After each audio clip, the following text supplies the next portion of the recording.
det, der er til stede.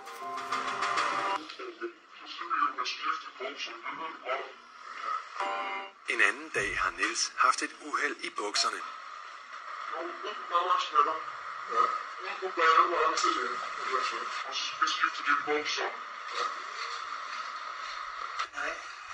Uden nærmere forklaring forlader plejeren Niels, og Niels går nu forvirret rundt.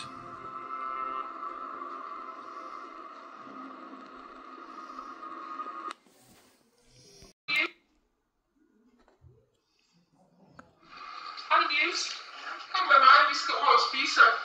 Hej. Vil du spise? Nej. Vil du spise her? Nej. Ja. Vil du spise her? Men det er nok. Jeg kommer med mad. Det er der, ja. Jeg laver det bukser. Må jeg se? Jeg skulle lige slå ud. Så skal du på vandværelse. Ja. Jeg kommer med mad til dig. Nå.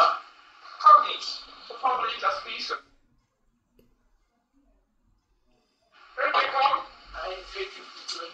Nå.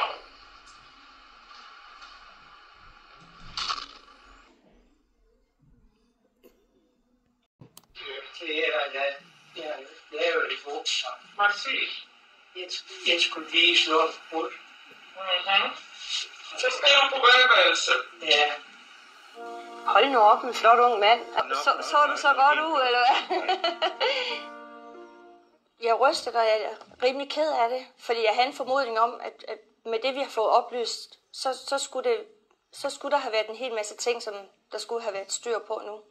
Det gør en noget utryg, om vores far egentlig får hjælp til at leve det liv, som han egentlig havde mulighed for at kunne leve, hvis han fik den rette støtte. Jeg er lidt rystet over, at man virkelig ikke er kommet videre, og at man stadigvæk ikke yder den hjælp og omsorg og pleje for vores ældre, eller dem, der har brug for hjælp derinde.